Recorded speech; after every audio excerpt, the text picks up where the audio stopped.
All right, well, welcome to Amplify with Stories of Anti-Semitism. I'm your host, Jeremy Jacobs, and we're here today to talk about everything at the intersection of anti-Semitism, Israel, and the church or Christianity. We got some really great friends with us today, Miri Kornfeld and Aaron Brooks. You guys, great to have you with us. Welcome Thanks to the show. for having us. Happy to be here. Thank you for having us. Well, before we get going, really going here, we got to do some introductions. And I'm going to let you do introductions because what I learned from Aaron earlier is he's one of the most interesting people I know. I won't do you justice. So we got to let you talk about yourself. But ladies first. Oh, thank you. Please. Amazing. Thank you so much for having us on your show.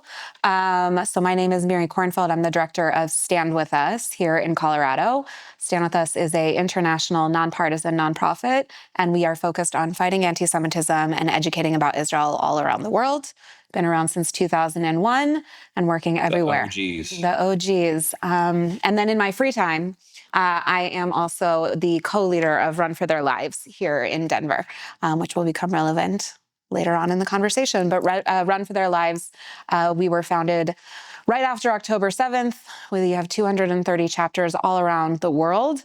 And the singular goal of Run for Their Lives is to raise awareness about the hostages. Nothing more, nothing less. Excellent. And we're going to get into what happened in Boulder later, and that'll be excellent. But before that, Aaron, tell us about yourself. Thank you again for having me. Appreciate being here. I am just the guy that I live in Boulder. I moved to Boulder about 3 years ago from the Chicago area, a place called Highland Park. Incidentally, I was actually in Highland Park the day of a shooting that took place on July 4th of 2022. Knew of that person. So I had a second go round of this type of thing on June 1st recently, which we'll get to talking about what took place in Boulder. October 7th happened. Obviously, I'm Jewish. Okay, I've always been secular, pretty secular. My parents are pretty into it. They go to high holiday services, that type of thing, sometimes Friday nights. My grandfather, some of our family got out, some of them did not. We talked about what never again meant before he passed away, but I never really thought about it and never really internalized it until October 7th. October 7th happened. I woke up that morning like we all did, freaked out. I didn't realize that anti-Semitism would rear its head like it did. And that's what has impassioned me. So when I saw that, I immediately started getting involved. I got involved in Run for Their Lives immediately. So I've been walking with the Boulder group since the very beginning in November of 2023, and have become very, very close friends with many people through this effort and through our overall Jewish community, which has been a wonderful outcome out of this. But what I've realized through this is that anti-Semitism exists. I have been out there with an Israeli flag. I've been trying to have conversations with people. That's my purpose. My purpose is not to be out there like I'm the militant Israel. I try to tell people I'm out representing the people of Israel, right? Government and people might be two different things. That's the conversation I'm willing to have with people. Often people like to just be mean to me. So that's who I've been since October 7th. And I'm very passionate about fighting anti-Semitism in any way I can going forward. So just a regular guy, but you've written books.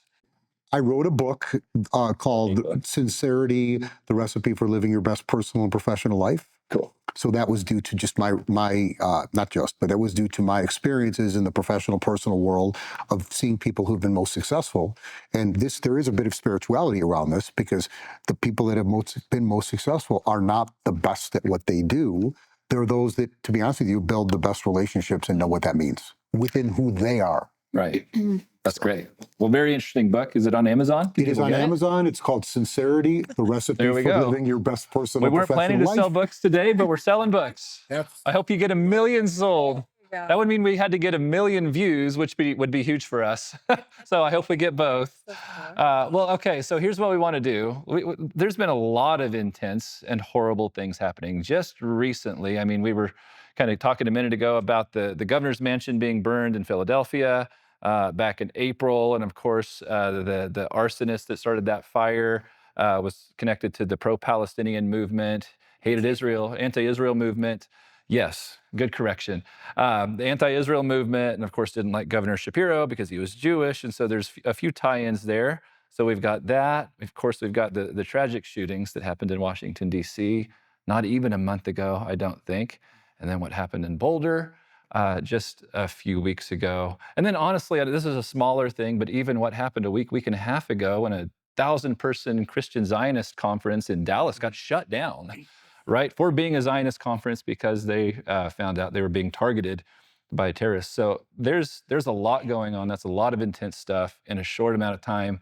We want to process it and talk about it and help our listeners understand exactly how serious all that is. And what's happening in Israel right now, being rained on by ballistic missiles from Iran. Now a horrible war. Yeah. So we got to tie it all together for our listeners. But take us back to Boulder to it was June 1st. So today's whatever it's been about 17 days ago. 2.5 weeks. Yeah. Okay. So talk to us about what your connection was with that attack on that day. What you saw, how you've been responding and reacting to that. Sure. So on June 1st, we have now 3 groups for Run for Their Lives in Colorado. One of them started right after June 1st in Fort Collins. So if we have any viewers in Fort Collins, they are now meeting every Sunday as well. But we had a group in Denver and we had a group in Boulder. We have been meeting every Sunday since about November 2023, so right after October 7th. And every Sunday we go on our walk. Rain or shine, hot or cold?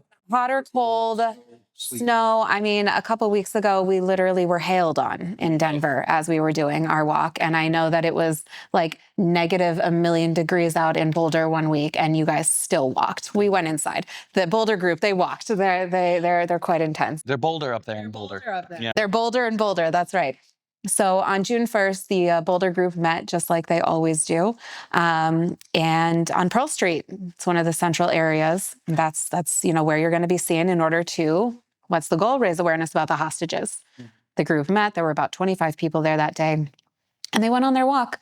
The Boulder group walks silently. They do not say a word, and they just hold posters of the hostages, and they wear Israeli flags, American flags. Some also might choose to wear flags of some of the places where the hostages are from or have citizenship from. And they walked. Yeah. And yeah. Well, and they're peaceful. Peaceful. Like they're not riling anyone up. No. They're not inciting anything. It's very important to note that Run for Their Lives, it's a family affair, but it's also, right, what did I say at the beginning? The singular goal is to raise awareness about the hostages. We are not here to talk about Israel. We are not here to talk about the war. We are not here to talk about policy. We're not here to talk about anti-Semitism, for that matter.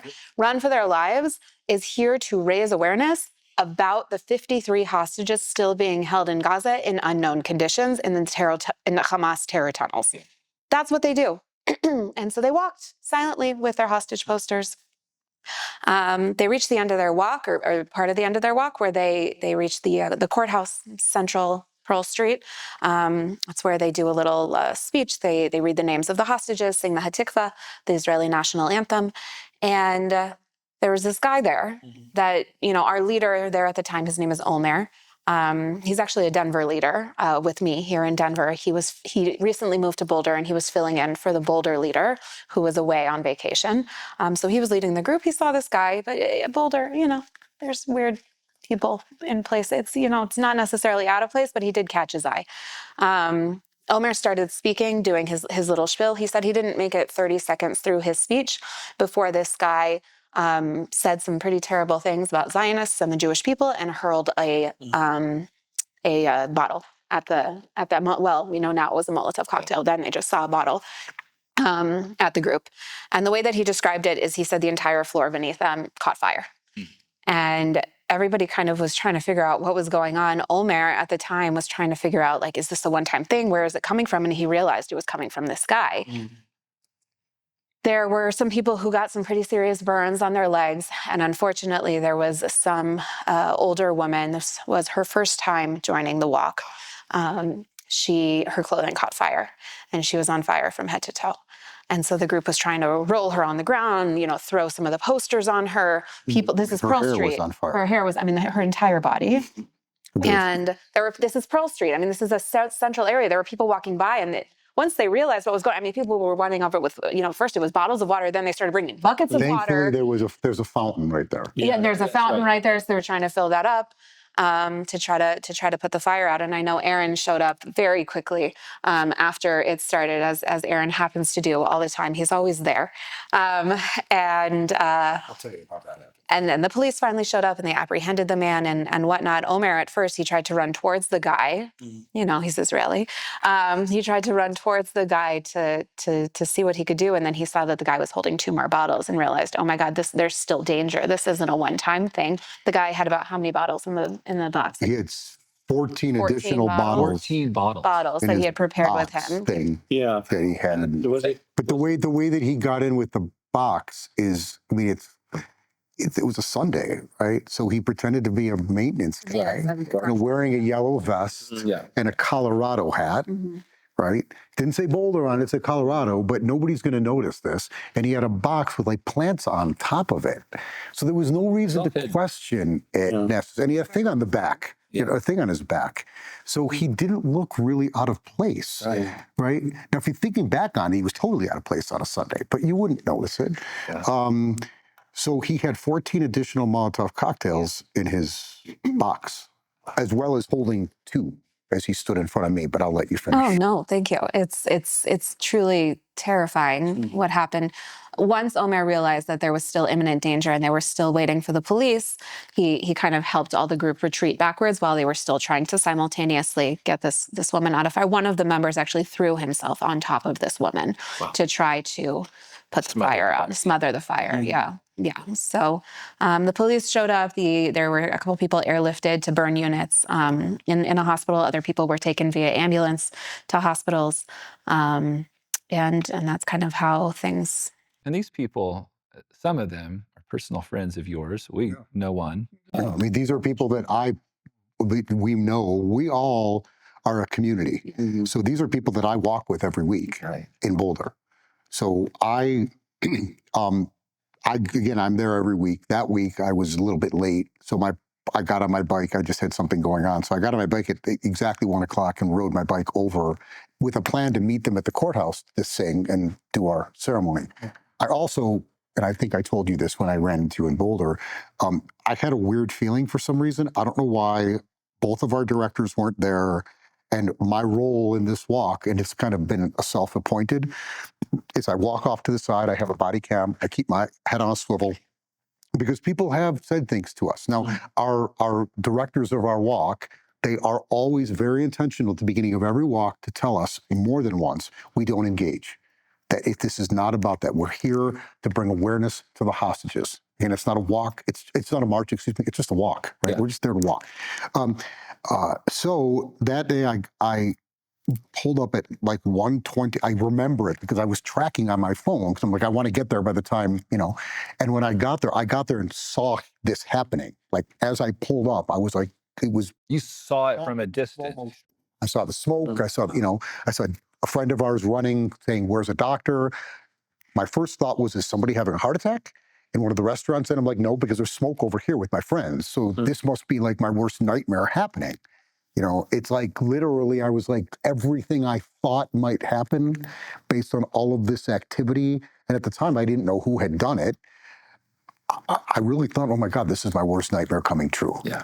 Because I've been the guy with my hand up saying there's a terrible environment evolving across the country and nobody's doing anything. It's like the frog that's put in the pot and is allowed to and just will die, as opposed to being put in. It's like, guys, you got to jump out. Yeah. I have a question about that. When you were talking about this before June 1st, what were the types of reactions? Were people like saying, well, no, that's not possible. Not here in Colorado, not here in Boulder. Well, you're overreacting. I don't know that we ever said, yeah, I mean, we did bring to attention and say that something bad could happen, right?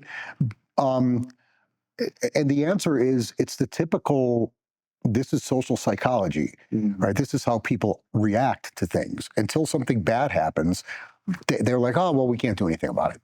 There's legal implications to that if they haven't done anything yet. So I know they're talking, and I want to make clear that anybody that has been talking around Colorado has not been tied to anything that happened on June 1st. And that we have to be very, very clear and fair about. Like, if we're going to talk about this stuff, we need to be fair, right? But at the same time, there's been a culture and an environment created where maybe it's not okay to do these things, certainly, but it's maybe more okay than it used to be. So, yeah. And with the Denver group, after what happened in Washington, D.C., there was also a shooting another time. We walk in Wash Park every week in Denver. And there was a shooting that happened there completely unrelated to us, but we were there at the time of another shooting, just some crazy person. And so after those two events, we decided that we needed to take matters into our own hands and hire armed security. Okay. So we ran a fundraiser to be able to do that. And we had armed security with us for the last 2 weeks prior to this. Got it. But no security in Boulder. Denver, Boulder police, kind of. Boulder police, kind of. They knew we were there. I don't want to indict Boulder police. They're good. They do the best that they can possibly do. Obviously, they're paying a heck of a lot more attention now. This past week, we had four or five police. I mean, they were all over Pearl Street. They were walking with us. Plus, we have our own personal security with like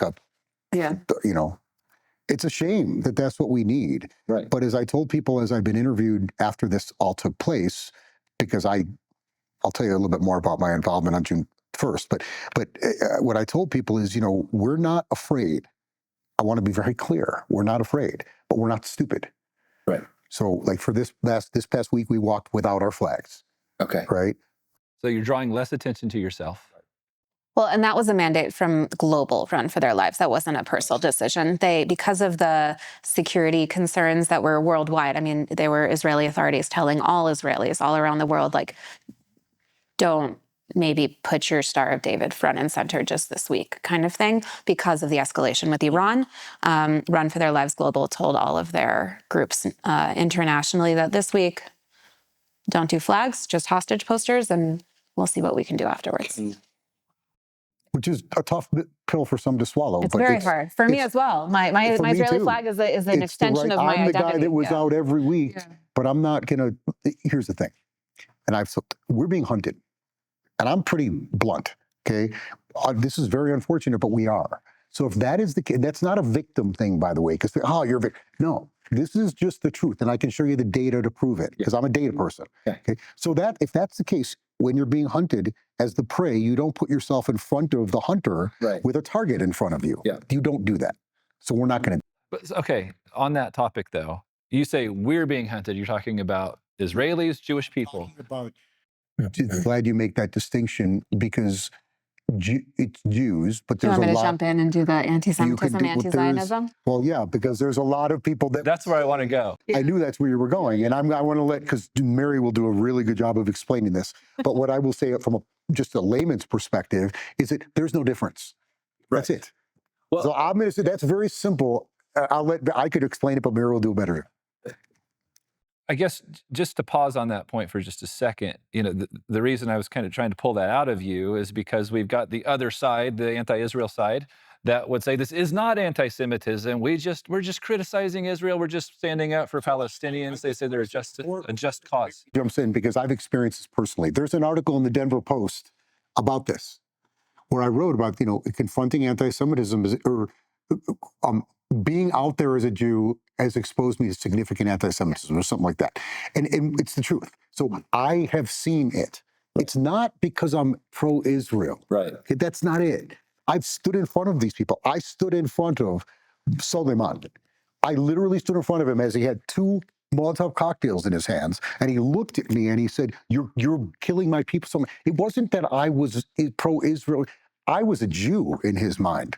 I can tell you that as sure as I'm sitting here, and people can argue that all day long. They didn't stand in front of a terrorist.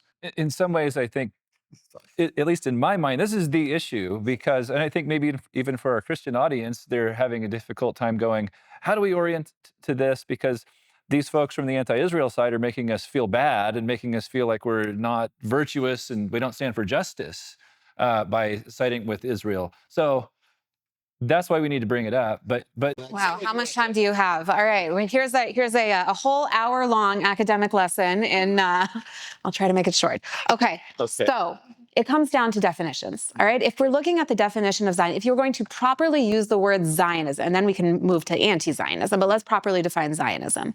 Zionism is the self-determination movement of the Jewish people to exist and return to live freely in their ancestral homeland. Plain and simple, the right of the Jewish people to live in their ancestral homeland. Easy. Okay, that's Zionism at its core.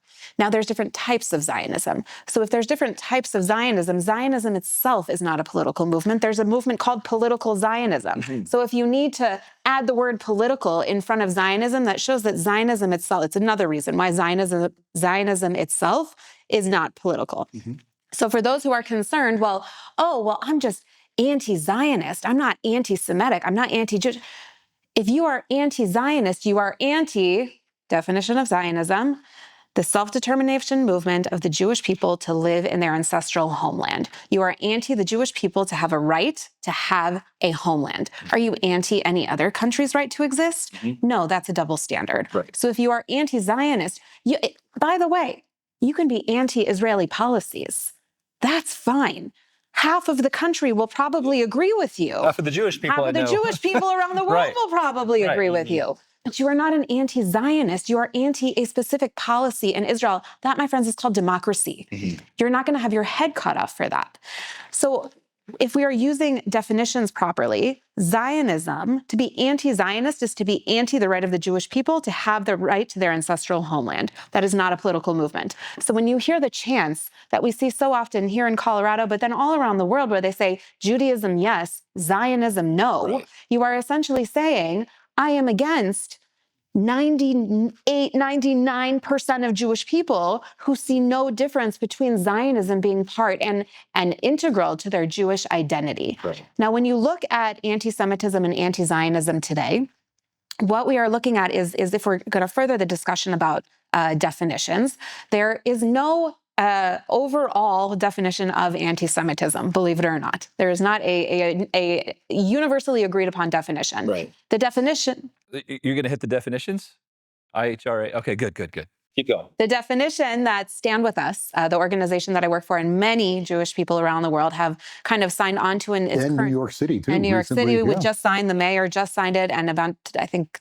I mean, defining the definition of this is really, really important. Define it to defeat it. That's what we've been saying. Okay. Is if you're going to look at something, you need to know what you're looking at. So we've been fighting for the adoption, the universal adoption of the IHRA definition of anti-Semitism, the International Holocaust Remembrance Association definition of anti-Semitism, and it has 11 examples of what that might look like. Most of those examples are classic anti-Semitism, right, that we saw in Nazi Germany. But there's about 4 or 5 examples that take into account the modern contemporary experience of the Jewish people today. What is that? When Israel is associated with it. So when you are saying things against the Jewish people in Israel, against the Israeli government, against, which, by the way, you can criticize, but you can't say that Israel has no right to a government, against the Israeli army. You can have problems with what the Israeli army does, but you can't say that Israel has no right to defend itself. There are all these different examples of how anti-Semitism, the experience of what we are seeing today, is it's a mask. Anti-Zionism is a mask, and it is contemporary anti-Semitism, that especially post-October 7th, but even before October 7th, the experience of most Jews today with anti-Semitism has had to do when it is unjustly pointed at Israel. Right. And it takes into account something called the 3Ds, which is something that was invented by Natan Sharansky, the former head of the Jewish Agency. I think in one of the interviews that we did that is on your Instagram, we talked about that. So I'll spare the viewers the definition of that. So That's great. But yes. that's really important. Yes. Can I ask a question? Okay, so I'll just kind of play like the dumb mid-20s that knows nothing Because about we know this. you're not dumb, so you really are playing. No, I'm glad you're going in this direction, because you're going in the direction. That's our experience. These nuances are really easy for that generation you're talking about to take advantage of. Yeah, so And that's what's happening. So one, And by the way, that comes out of the institutions of higher learning often. yes, Which is that's the cancer, for lack of a better word. and I'm sure we can talk about that more later because there's a lot to dig into there. But so these students might be hearing on campuses like, okay, sure, that's what it was, but it's however many years removed, and now what it's morphed into, this may be the original definition of Zionism. It used to be the heart of it, but now it's clear it's it's this, it's colonial, it's apartheid, it's racist, right? It's an ethno-state, it's a European colonial initiative. Like, yeah, sure, it used to be that, but look at what the government who represents the Israeli people, look at what they're saying, look at what they're doing. They're saying things like, some leaders are saying, let's push these people out of the West Bank, let's take land, we need to completely rid Gaza of the Palestinian people. So a student brings that up, how would you respond to them? You just threw a lot in there, but I think the first thing that comes to mind is, do you agree with everything that the American government is doing currently? They're the leadership. Regardless of whether or not you like them or you voted for them, that's the leadership of America right now.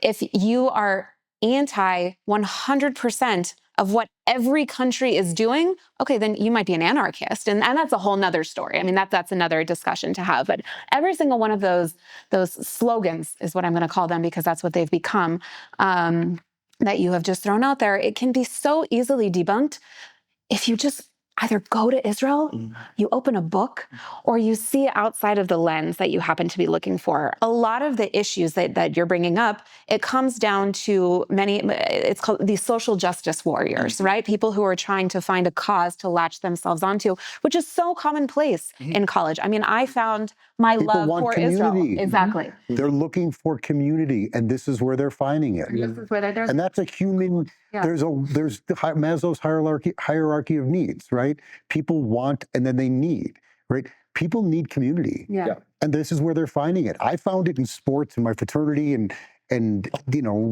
acting and singing, and that's where I found my community. Now I'm finding it in my friend. This is where they're finding it, and I almost feel bad. Yeah. The last thing I want to touch upon with the social justice warriors before you move forward, just to tie it all together, is that oftentimes what's happening right now is we're seeing the co-opting of different minority causes together. And this is a topic called intersectionality, where the anti-Israel groups will go to another minority group and say, well, you're having trouble in society, you are being subjugated, you are considered the underdog, so are we, join us. And so that's how all of these issues have been co-opted together. And quite frankly, we've seen, especially in the last couple of weeks, with different rallies that have been happening for different social causes in America, unrelated to the Arab-Israeli conflict, have been hijacked, for lack of a better word, by... It makes me think of the Tesla truck in anti-Israel, California with the Palestinian flag and the "We Hate ICE" sign on the side, and I was going, "Which movement are you with? Are you with all of them?" They can't. I go to these things just because I'm curious, and I saw this coming. Like, we all saw this coming. All these movements are conflating together, and it's a playbook. Yeah. And that playbook is what, if you ask me where the danger is, that's where the danger is. Yeah. Individually, these groups, are they a pain? Yeah. Do we not want to hear it from them? Yeah. But when they start coming together in the ways that they have, this intersectionality thing, that's what we really need to address. There are some that are addressing it, thankfully. I'm getting to know some of these folks. And again, I keep coming back to, I was asking a friend of mine, when I went to college to get a degree, to get a master's degree, to get jobs, to make the world a better place, to then evolve to help others to make the world a better place, as I mentor others and those types of things. I didn't go to college to change the ideology of the school. Right. Nor did I think I had the ability to do that just because I was admitted. And how did all of this happen? This is what I'm trying to understand. And because it's embedded, and it's not just students, it's professors, it's professors supporting SJP. Like, Students for Justice in Palestine. And so how do the regents allow that? Right. And where is the balance between free speech, allowing people to teach the way they want to in these universities? Because that's a big thing of higher education, right? You don't want to tell people how to teach. So we need to find balance. Right. Now I shut up. That's good. I want to go on that bunny trail with you, but let's bring it back. So, okay. So Boulder, just talk about, what do we want to talk about? I mean, there's so many ways to go. Talk about Boulder in the context, of these other things that are happening. We mentioned the Christian Zionist Conference. We mentioned Washington, D.C., the Philadelphia Governor's Mansion. burned down. You know, the phrases that we hear that are consistent between all of these attacks are Free Palestine, right? So it all sounds like the same movement. In your minds, how do you tie all those together? And then, which obvious, I think Free Palestine is the tie, but elaborate on that. But then also, how dangerous, really? So it's not just Free Palestine. It's also, though, we are not free until everyone is free, or whatever that saying is. Yeah. And so I'll just give some context, and then Miri can pick up on this, because again, I've watched this, and I think this is what maybe where you're going with this. There's a lot of activity of people. There's there's these different organizations, and they're really a coalition. Okay, and they go around and they go to city council meetings, and they keep demanding a ceasefire. They don't ask. They demand a ceasefire resolution. They wear the keffiyehs, which is their right to do. They often go over their allotted time. They yell at city council members. There's a total and complete disrespect, which is, I guess you could do that in free speech environments. But it's gone beyond that, and it's escalating. And they talk about, we're going to escalate, right? So they go to congressmen's or congresspeople's town halls, and they interrupt those. And it's not about issues in Colorado. It's about Free Palestine, Free Palestine, Free Palestine, right? Why are you sending bombs? Why are you allowing Palantir to have a presence in Denver? And they go to the city council, thinking the city council has, like, if a company wants to move to Denver, they're going to get space in Denver, and they're going to move to Denver, right? So there's this conflation, I guess, right, of these issues that. And they're not stop. They've committed. They're not going to stop. Yeah. Right. Yeah. So what do we do? That becomes the question. I don't necessarily have the answer. I have another question. And I hope I did a good job of explaining. I'm going to jump in whenever. You're good. Yeah. You're good. I think this will probably lead into some of what you were going to respond with. So again, kind of, if I was to take the, kind of play the college student role that doesn't know exactly what's going on. Thank you. I promise I know what I'm talking about. They might say, well, I've studied in my classes, and it seems like the way we've done it to try and make change just hasn't worked. It hasn't been forceful enough. We still see the world is getting worse, and we need to do something more drastic to be able to see actual change. I know students that have thought this before. We need to escalate. We need to make it.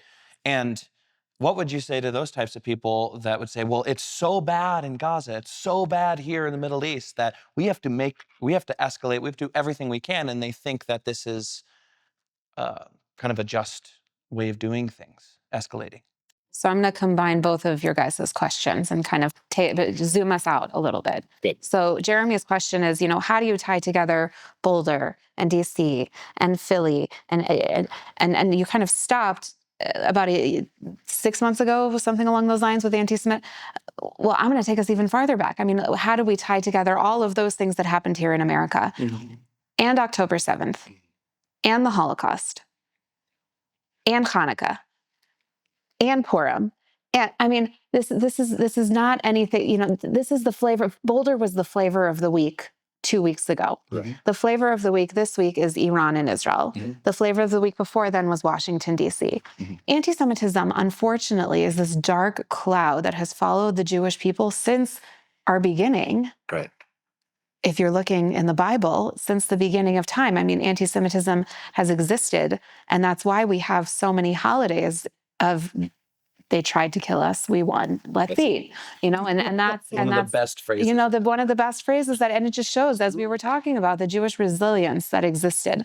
So, how do you tie it all together? It's anti-Semitism, plain and simple. This is just something that has followed the Jewish people.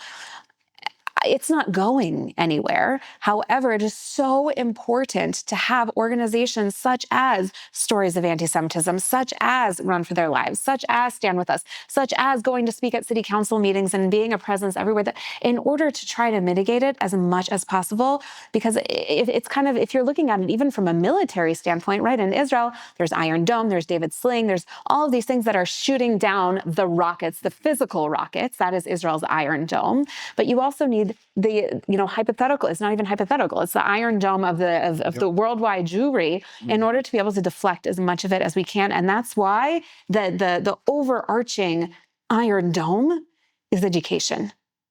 Okay. If you are looking at, you're talking about the need to escalate, the need to change things. And if you're looking at the ideology behind so much of this hate that we are seeing, the reason behind so many of these terrorists and attackers and everything that is misinformation. I mean, before you used to say that a lie could get halfway around the world before the truth has time to put its shoes on. Thanks to TikTok, a lie can now get 100 million thousand times around the world before the truth knows that it even needs to put its shoes on. And this is and it's a conversation. Sorry, it's a conversation that we recently had at Stand With Us. Is our MO is that education is the road to peace. It's so much more than that. Just now, it's education saves lives. Yeah. If the shooter in Washington D.C. was not fed all of the misinformation and the propaganda and the lies, he might not have gone and shot up that Jewish event, which, by the way, was talking about humanitarian aid in Gaza against humanitarians.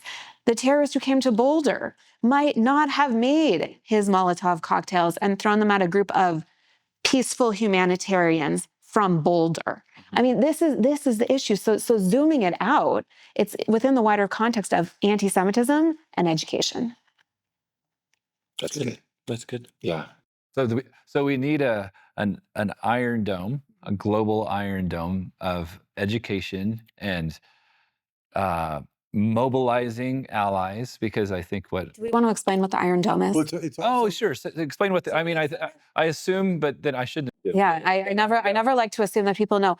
In Israel, prior to, I believe, 2014, there was not this technology. So anytime rockets would rain down on Israel, mostly from Gaza at that time, they would just fall, and they might fall and hit apartment buildings. They might fall in an open space. They might fall and hit a cow. I mean, there was no rhyme or reason for where these rockets were being pointed down. So Israel got smart, and they developed a system called the Iron Dome, which is essentially an anti-rocket rocket, which calculates the trajectory as soon as a rocket is shot off from Gaza or from wherever it's coming from Yemen now, coming from Syria, coming from Lebanon, coming from Iran. In Iran, it's a bigger technology because it's ballistic missiles.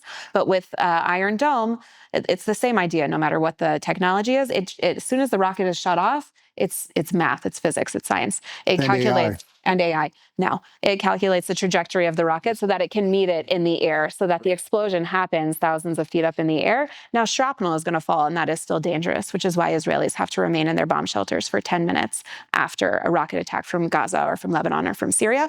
From Iran, it's a little bit longer, but it's to save lives. So when people are on social media and they see the video of all the rockets coming down, and then you see these streaks of light going up, that's the Iron Dome, or maybe David Sling, but it's that technology that says we're going to neutralize the missiles before they do damage. So I like the analogy. I like the mental picture that I have in my head right now, because we need an ideological Iron Dome. Yeah. It's a great analogy, and it's really making sure that we have coverage and we all have a place, a place in that. And one of the things that we need to be doing, and I'm wondering what Miri has to say about this, is building a next generation of Zionists, right? That's a really, really important thing. There's organizations that are doing that. There's the World Zionist Village. Right. There's all of these different organizations, and we need to. It's got to be an imperative. And organizations like Stand With Us are doing that. I want to be a part of that in any way that I can. So there's organizations, and I think there's people that are either Jewish leaders or are emerging leaders that need to be doing that. Yeah. Because if we don't, there's only 15 million Jews, right? In the whole world? Yeah. So that's not very many as a percentage of the world. Right. That's like the one little Iron Dome and all these missiles coming, which means that we've got to get other people that aren't Jewish or Israeli to be a part of the ideological Iron Dome, if I can stay with your analogy, because it's brilliant. But that Iron Dome is not just, it's this. It's also, how do we create tentacles that we could each create so we can have better coverage? It can be for using social media effectively. Yeah. Right? It can be sharing the right information so that misinformation is debunked. Yeah. Right? Which I try to do whenever I can. And to be honest with you, a lot of people don't want to hear it. Yeah. It's right. I think that was something that I don't know, since October 7th, I mean, I think it's become apparent to all of us on our side of things, in the pro-Israel, standing against anti-Semitism, pro-Jewish efforts, that the battle really is for hearts and minds, and that's even really what the anti-Israel or pro-Palestinian movement would say is that's why they're on college campuses. They're going after the hearts and minds of, I got you. We're going after the hearts and minds of young people. We're going after the hearts and minds. And so we have to go after hearts and minds too. Right. But these young people are so easily affected and impacted by misinformation. I was out in Boulder recently, and I asked this person was coming at me, calling me terrible names. Mm-hmm. So I said, "Can I ask you a question? Does Israel have a border with any other country? I'm sorry, does Gaza have a border with any other country other than Israel?" And they looked at me, it's like, "No." I'm like, "You're What out river and here, what sea? I mean, they don't out know, here." I said, it makes me sad to even talk with you, Right. because you're out here so full-throated calling me terrible names. Yeah. You don't even know who I am, Yeah. right? And we're wearing a mask while you do it, and you have a right to do that, but you don't even realize, like, the Egypt and the Rafah crossing, which I'm happy to discuss with you, right? But you're out here calling me names. That doesn't get us to a discussion. Right.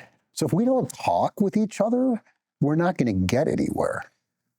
Yeah, I was just going to say, since I do a lot of our digital work at Stories of Anti-Semitism, I have had to kind of unwantingly dig into the psychological aspects of social media. And the more I realize, the more I learn, the more I realize that social media is designed to create instant gratification, quick information, complete lack of nuance. I mean, a complete it's lack of impossible nuance. in social media. You can't, not in a 30-second video. You can't. And, It's rewiring people's brains. it is literally rewiring. And the problem is the people who are most susceptible to that are young people. And they're the people that are on the platforms like TikTok and Instagram that are designed to have the strongest the strongest reaction from people, the strongest dopamine hit, the strongest serotonin hit. And it's so they can, make money, and they can curate things that you'll find interesting, AKA keep your eyes on it.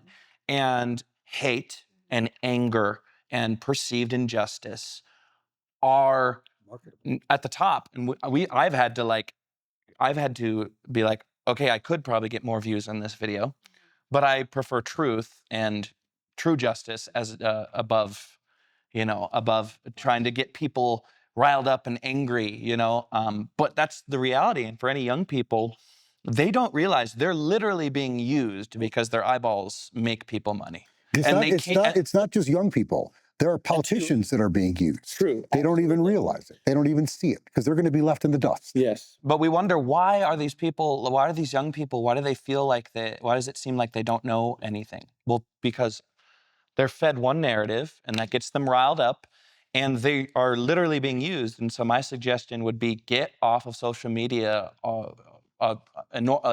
don't spend nearly as much time as you can, and be aware. But it's addictive and it's dopamine. Yeah, but our world is a world of dopamine. yeah, totally agree. But that's my suggestion to young people, is you can choose to get off of that. And I would, as much as possible. Or at least go to Stand With Us or ours, or someplace healthy and good that feeds you something. No, what I would say with regards to that is yeah, okay, like, let's shut down social. That's not going to happen. Yeah. So I know that one of the ways very early on that Stand With Us and thankfully also Stories of Anti-Semitism, we realized that truly social media is one of the main battlegrounds that we need to focus on. And so a lot of the content that we create at Stand With Us goes to that, hearts and minds, straight to the brain, but again, it's in social media, unless you're looking at, a 10 slide, what's the word for carousel post? Yes, I don't even know. Carousel post of what, thank you for what that is, which we do post every time something controversial happens, or seemingly controversial, perceived controversial. We do that 10 carousel post, and those do exist at Stand With Us. But those, straight to the brain videos, those are the ones that are going to really reach people. And just to give a little bit of context so that we don't have so much, doom and gloom, although there is a lot of doom and gloom to talk about, is right after October 7th, the reach that the Stand With Us social media had, we had 1 billion interactions on our social media platforms post October 7th within the first couple of months. Wow. Okay. There's not 1 billion Jews in the world. Right.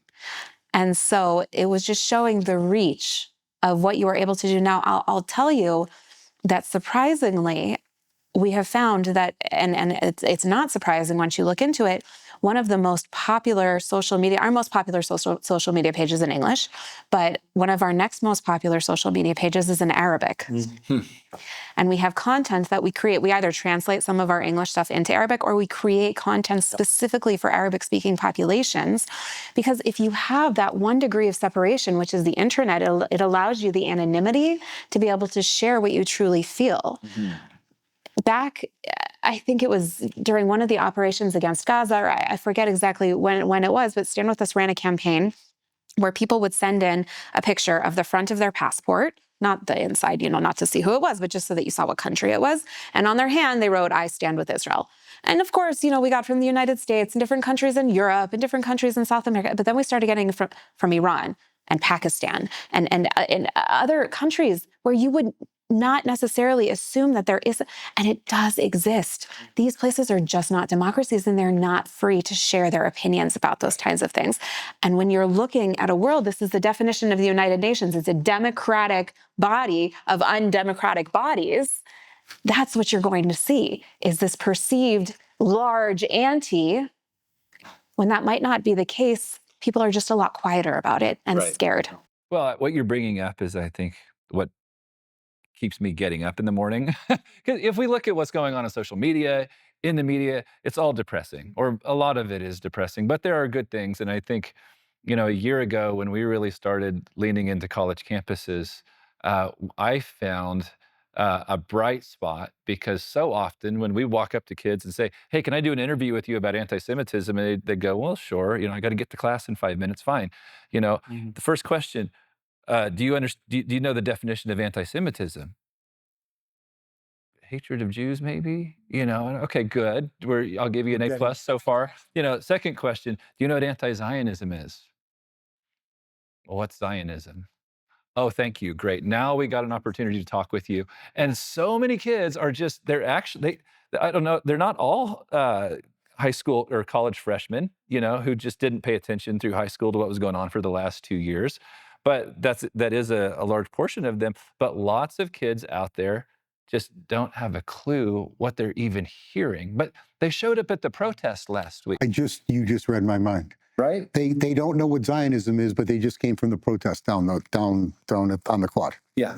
That they learned about on Instagram. That they learned about on Instagram or from their friend, because they needed something to do on Saturday evening. Sure. So they went to their community, which again, I went to these encampments. I watched them in person because I found it, number one, I wanted to see what was going on for the students, because I have friends whose my kid goes to University of Denver. But not only that, what I noticed was the interactions and the way that the things that they were looking for, right? It was a place to study. It was a place to study with their friends, right? It was a place to... Free food.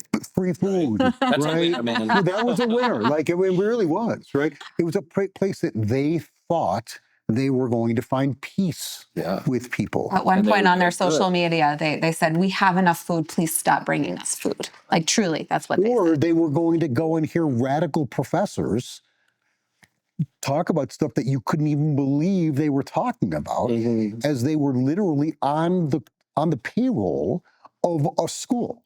Right. And they're in the middle of a campus talking negatively about Jewish students. Yeah. And this is what I personally witnessed. It will blow you away. But so this is where I wanted to try to get us to land, is on positive. So we got to go positive now, because well, we Miri can go started positive, but I want to say one. What's the opportunity? The opportunity around that is that you have professors that will do that. Yeah. And then you have students who are going to believe whatever their professors say, because they're the professor. We have the positive is the opportunity, because it always has to be an opportunity, right? The opportunity is to find professors, find people in these colleges regents in universities, people that are on board, boards that are running these universities that are, that really understand what's going on and will take action. Yeah. For everyone, Yeah. not for Jews, but for everyone, because it's going to make the entire community on college campuses, as well as these college students come out into the world, it's going to make all of our communities better. Yeah. Well, and I'm even thinking even more grassroots than that. I don't know if it's a half dozen times or 4 times or what.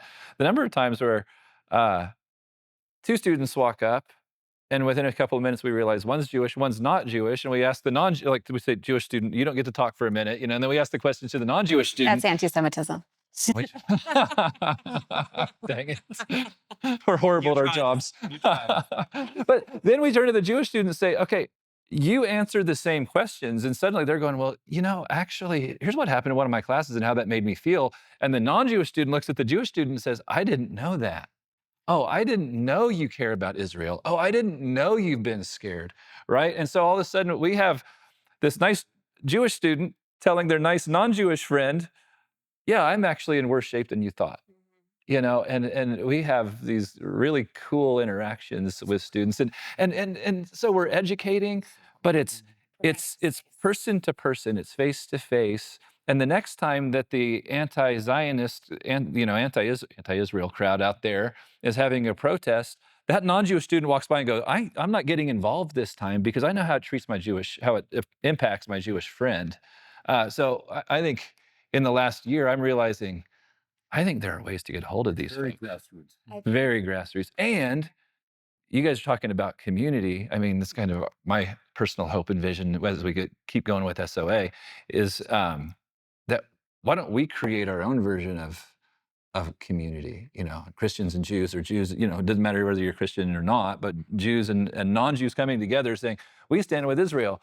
We stand up against anti-Semitism. We stand with humanity. Yeah, we stand for a healthy, safe humanity. Words and definitions of words are so important. And this generation has unfortunately really lost the meaning of words, and they think they get to reinvent them. Right. And that's why I think it's so important. I know it's so important when I keep correcting you of, anti-Israel and pro. I just want to explain. I think that the reason for it is because it's all about definitions.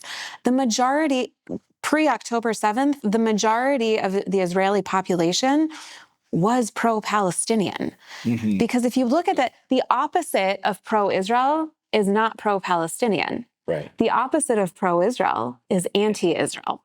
Because you can stand up here and say, I am for the Israelis people, the Jewish people's right to self-determination. I am pro-Israel. I am pro-Zionist.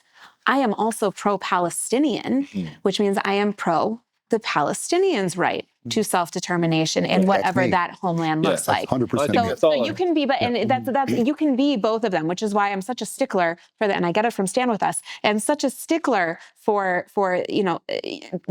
pro-Palestinian is not the opposite of pro-Israel. Right. I'm going to say it one more time. Yeah. Pro-Palestinian is not the opposite of pro-Israel. The opposite of pro-Israel is anti-Israel.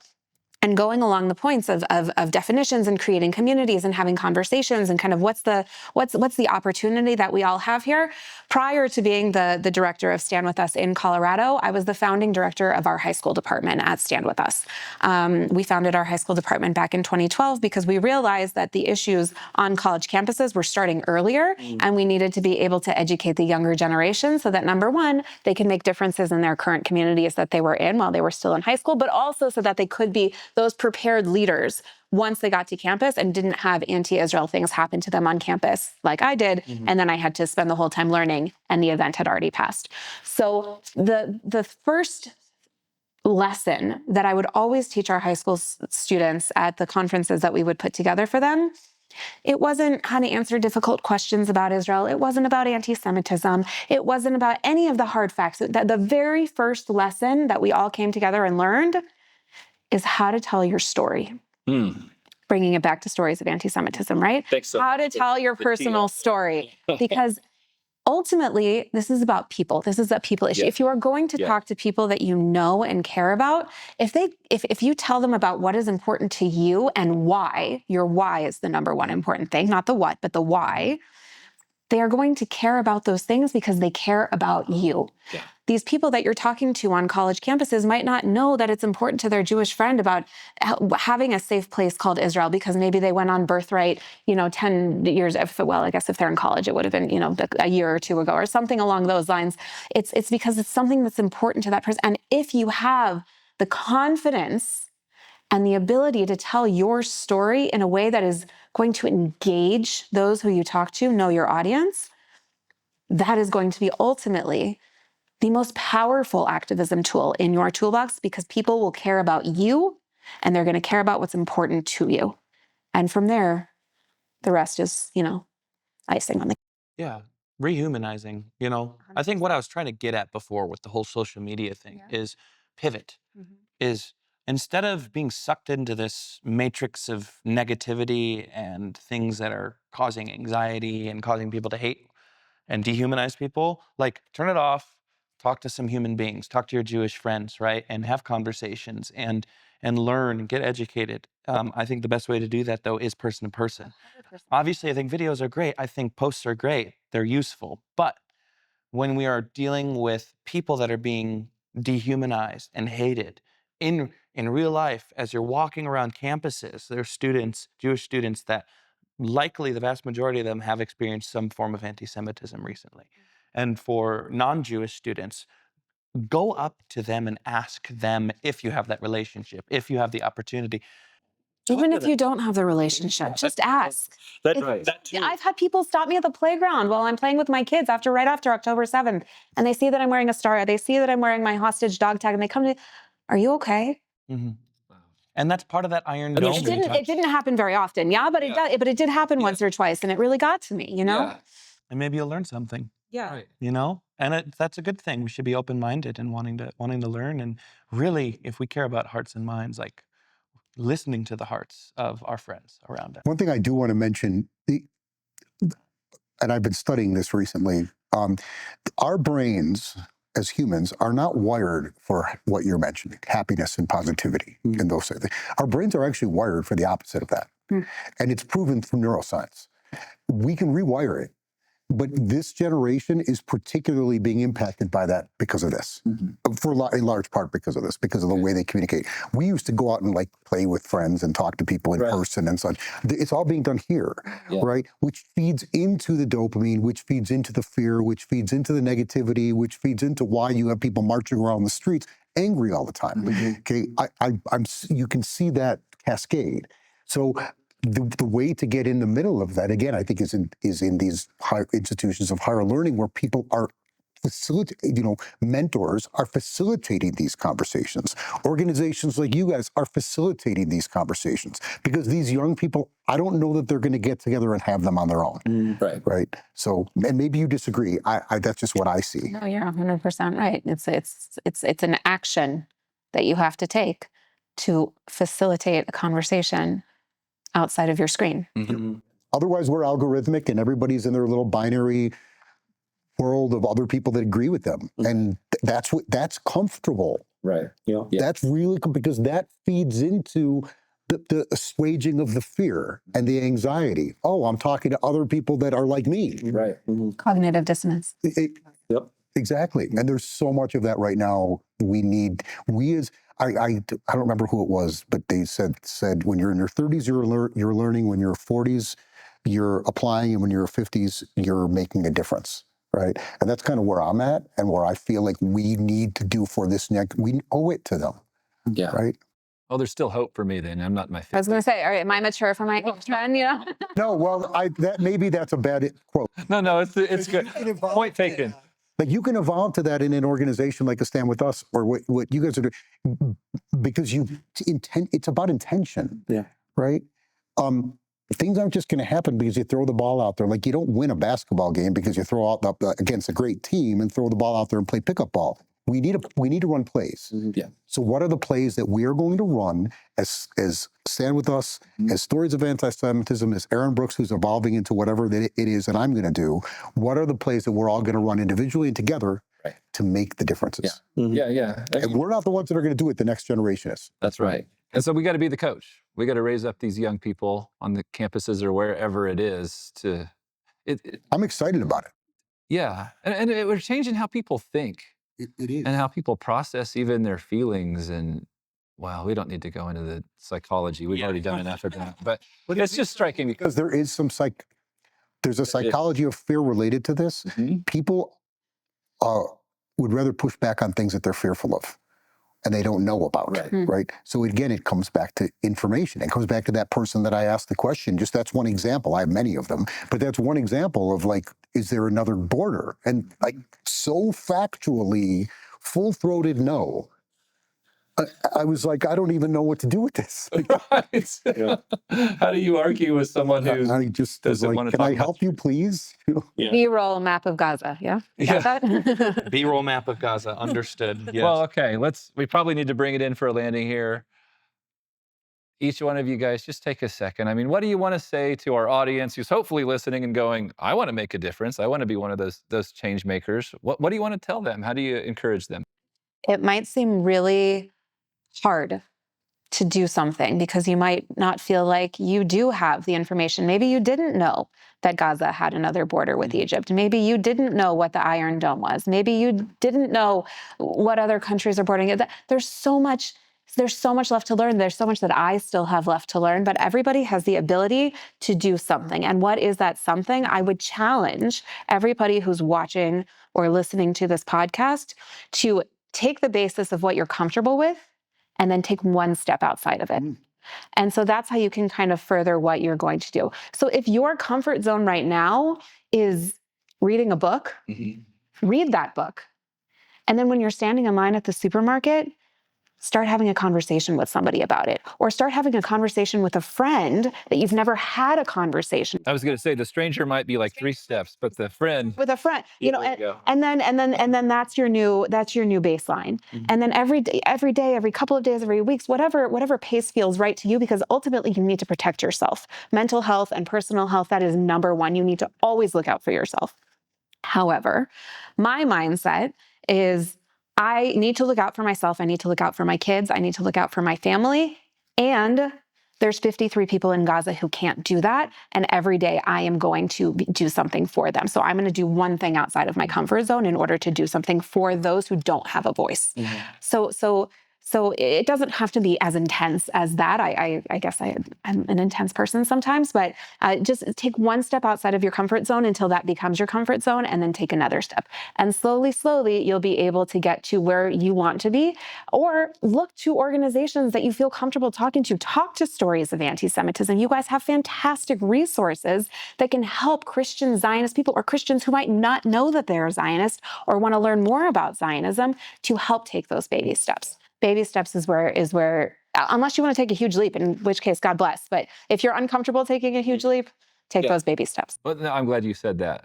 I spoke at a church 2 Sundays ago now, and it was right after the Boulder attack, and I felt like, man, I just want to rattle their cages, you know, and I felt frustrated and maybe a little angry. And then I heard these 2 ladies.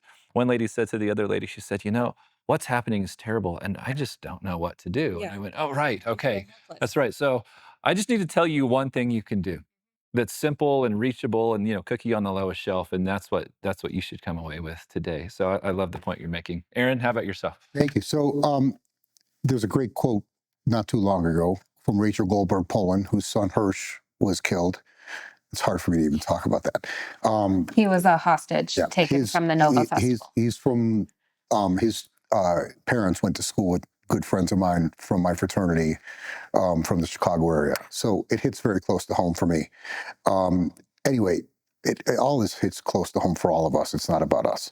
But Rachel Goldberg said, Poland said at the Yeshiva University, we're not in this life what we think, and we're not what we say. We are what we do. And that might be paraphrasing. I'm not sure if that's 100% the correct quote, but it's good enough. So do something. is the answer. And I think Mary said it very well. It doesn't have to be a big thing. It can be a baby step. It can be reading a book. It can be getting the facts. It can be learning what apartheid really is. So you can discuss with people that say Israel's an apartheid state, and you can tell them the facts. Because I'm into facts. I don't know about you, but I like facts. You know, when people say there's a genocide happening, well, there's a lot of people that die in wars. That's terrible, but this is not a genocide, and here's why. There's a factual definition. The ICJ can't be. We need to educate ourselves so that we have the education that we can share with others. And I think we have a responsibility, depending on where you want to sit. You don't have to be the person that's going to educate others, but at least educate yourself. Otherwise, how can you be part of the 15? I mean, there's only 15 million of us in the world. That's a very small percentage of the rest of the world, right? And our enemies, unfortunately, are a larger percentage of the world, and it's not about us against them. I don't want it to be. It's about us, and I think we need to start to create the us. It's about all of us. Exactly, all of us. We need to be the catalyst to create the us, because unfortunately, the other side seems to want to kill us. Right. I think one more thing that I would say is it might seem hard, right? It's been a year and a half since October 7th, and maybe some of the listeners here haven't yet reached out to a Jewish friend, and they might think right now, like, well, it's been a year and a half. Maybe it's a little bit awkward if I reached out now. Like, it's not awkward. As a Jewish person, I cannot tell you how much it would mean if you thought about that one Jewish person in your social circle, or those two Jewish people in your social circle, or you know, bigger circle of someone that you work with, or someone that you worked with, or someone in your life who is Jewish, and you just reach out to them and you say, "Hey, I know we haven't talked in a while, and this has been sitting heavy on me. How are you doing?" Right. It doesn't matter that October 7th was in 2023 and now we're in 2025. It doesn't matter. We're still seeing the effects. Please just find a Jewish person in your life. It doesn't matter how long it's been, and reach out to them. It would mean the world to us. Break the silence. Yes. Right? It reminds me of the Elie Wiesel quote about enabling the tormentor by being silent. And I bring it up too often, but I don't think you can ever wear that one out, because I think that's the bottom line in terms of doing something today. So that's great.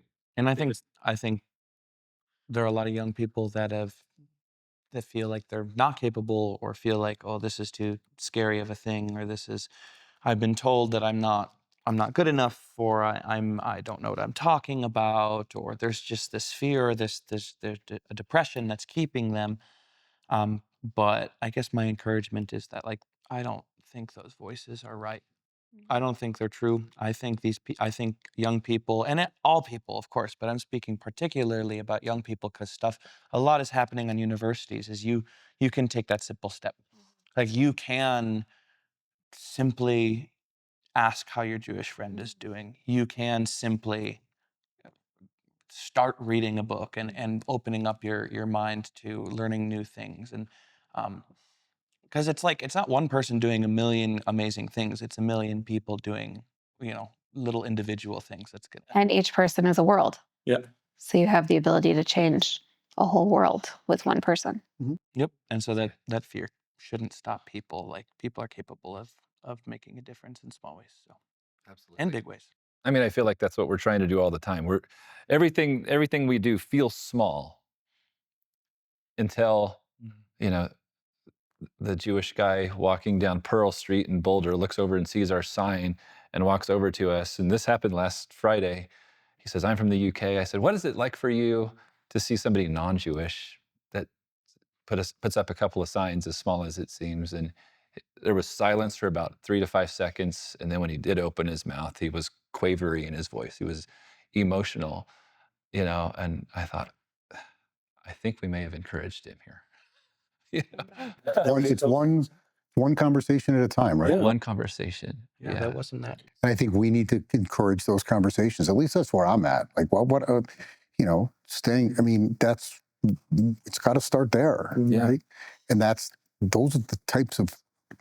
It's interesting. After June 1st, there's been a lot of stuff going on in Boulder with, I think I mentioned, city council meetings being disrupted and those types of things. And city council members hear what's happening, but they have a job to do, right? And they realize that their job is not to solve issues going on thousands of miles away. But after October, and I've been the one that's been out there like, guys, this is happening, and I've somewhat been ignored a bit, pretty much, by most. And after June 1st, they suddenly wanted to talk. And that's, I don't want to say, like, it shouldn't take that. Right. But at least we're talking. Yeah. At least they're listening. At least you can see the look on their face and they're like, oh man. One of them even said to me, you tried to say something and we didn't listen. And I'm like, look, I'm not trying to hurt your feelings. And they're like, no, I'm glad you did that. And I'm like, well, it shouldn't have, we get back. Now we're going forward. Let's talk about how we're going to make this better. Yeah. And let's not point fingers. Right. Which is what some people do. Mm-hmm. To close it all out, if I might, because we came together today because of the unfortunate atrocity that happened in Boulder on June 1st against the Run for Their Lives group who were walking peacefully to raise awareness about the hostages. My final takeaway for all of the viewers here today is go to runfortheirlives.com and look for the Run for Their Lives group that is closest to where you are. You can put in your zip code and it will find the group closest to you and it will connect you to the group leader who is in that area. And join that group. And you do not need to be Jewish. We Thank have you. many advocates that who are walk not with us Jewish that are every not Jewish. week. And if you can't make it every week, go 1 week and then try again in another couple of weeks. There are people who are out there every week. And if that's not something that you can do, just join us whenever you can. I cannot tell you how amazing it feels when your group 1 week is 30 people and the following week is 150. And you'll meet cool people. Like there's nice people. It's a community. Yeah, there's nice people that are standing up for the Israeli hostages. It's all about meeting the They're not all people. Israeli hostages, by the way. Exactly. That's true. I'm glad we bring you along for all these things because you keep us accurate and honest. Excellent. Well, we just want to thank everybody for listening to the Amplify podcast, although I wasn't supposed to say, I'm not supposed to say Amplify podcast. Thank you for listening to Amplify with Stories of Anti-Semitism. Make sure after you watch this to like and share and click and do all the things that you do with social media. Thanks for watching.